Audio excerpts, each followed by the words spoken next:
Sara Oromoodhaan namni beektan gaafa daabboon isii gabbaate asli fi reetiin gabbaanii mormanii tun saaruma fakkaattuu jedhanii mormanii balaa meeqa buusa yoo gaafata miidiyaan ilaalaa jiraatan taate. Gisi haasuun immoo haasoo nu fakkaatu haasoo hin habannuti haasoo harangee fakkaatu. Mootu bisii galti afaan Oromoodhaa afaan Oromoon dubbadde maan. Naafi dabbaali burqaan fi sabboonii barnuma dheena gasii romateenya. Haasoo nu fakkaatu harangee fakkaatu hagannuun buufne harangeen cabsine. Kammoo nama sanuu bira taa'ee qeeqlu san dubbannaa barnuti. Iftaanii dubbannaa bara fira dhaabbannee gasti isa gubbaa taa'u irratti beentumnu.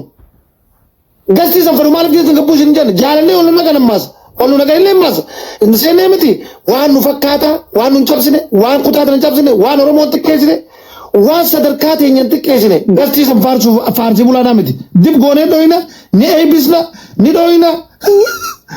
Ciraadee waliin jiru warra akkasiiti akkasii kuma qabaadhu. Toofi michoota rakkaataatti haafnuu fi akkamii gargaaraa seeraa xiqqoo dubbaddaa. Irraa dubbaddaa amma. Biyyoon dhageeffadhu yoo ta'e itti dhiyaataa miti. Dhageeffadhu namni jibbaa si harargee keessaa qabuuf hin jiru miskiinatti amma baana mara fakkiifti. Mucaayyoo guyyaa soomana guyyaa 15 Ameerika biyya isaatti deemuu baatanii garta osoo kaayiroon dhufu. Aan sabboonaa miti. Lammata immoo geema kanarratti isiin miidhamuu ta'a ammaas. Geema mucaa qabu kanarratti yoo isiin ilkeedhaan cabinni garta. Ooppi waan hin taa'eddee tumurdi biqiltuu keessa. Yaudah nih, karena udah itu yang gorsa angkat dua. Ilmi nama gorsa kebacu kabar.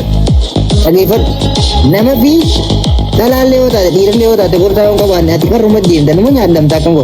Apa jual? Amma saya nanya ragu dete orang itu dia mesti jual. Ibu ni karena jual. Iya je. Karena abi, abi yo isin lagi je. Yo isin lagi je. Bahkan yo isin lagi je. Nuti jibba sing kamu budina si barbat. Wani nuti ijaafi turre nama dibbame kan kanumare waati ko diyo mal fiya geje habibi khiye bakka feetu wajin jira mubarak warangi beto ko fudi de ya baate ko mo Ethiopia andi no ma khare Ethiopia alkote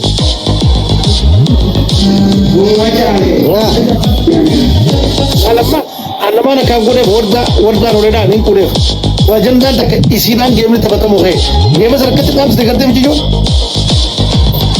bukan cerita ni mudah saya kerja ni agak cerita betul ada oh ilan amma wardan oleh rumati nama wad ma bati be mali bisin jala wardan oleh ko ba enyo akana mami rufi enyo akana ma fayga do ba sebeti enyo akau na ko enyo ko na kamne sini beti fe ma sota kala ataroni tikam na ko na kabuni beti nunde sini nu biate shof daga sitin ma so wardan taba tasan indaban ne te hugumatti wantu gudda te sila asra dia ma ture akkalum fa yat wanti anu gudu barbade way warda sani ma to garu ani nama kasti time ifim samo kasi kabdi na garu male nama to kubar kasi dia hati simmatru akit brother bito kiti ken tunjuru wardan dina singora to sembala le to sundes to simmatru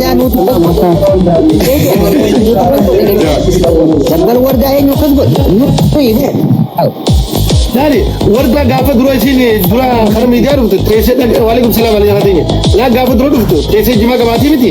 Sadarka dulu hati namni dulu sih bro sere manu masih kanau ini betul kisna tiga kisna vijin ni dari sih dapat manu masih kanau akan namni sih dah pada sih dah nasib terkuat juga itu.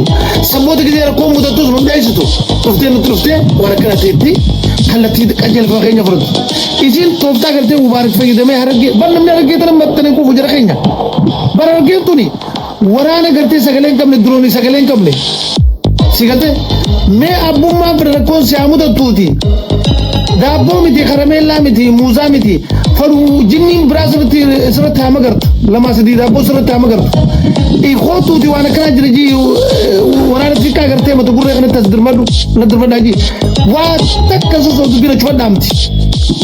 Zor si fani suban ni fani famta gabu me famous numma na ba fane kan garte warana garte droni sagalen kam na kana male isan kana male or kutin jira jara kan joru kumbar gama ke isa kan feti is go marna Kristos je si kana jira mi je arka jira is go marna Kristos ya nambo wani jira saboda alkaram bi khad mate sa timbula ni jari abba ka Abba kan kalau wannya orang dia terus gak gabat itu, gua kan dibeda. Amma Sara Saaraa Oromoodhaan namni beektan gaafa daabboon si gabbaate asilii fi reediin gabbaanii mormanii tun saaruma ol fakkaattuu jedhanii mormanii balaa meeqa buusa yoo gaafa san miidiyaan ilaalaa jiraatan taate. Dabbaal yaadatta sabboonaan yaadatta gaafa san ni yaadattanii tasaanii hoggaa gabbaate namni dura gabbee wanta ta'u feema tasaaniiti nuti hoo ka duratti duuluu nama keenya waan akkasiisan ijoolleen an argeeti wanni hin dhaammadhu waan akkasiisan nama keessan jallaa haa ta'u laafaa fedhe haa ta'u jabaa keessanis bira dhaabbadhaa laafaa keessanii yoo rakkoon irra dhufte dura dhaabbadhaa mormaa akka isaan mormanitti.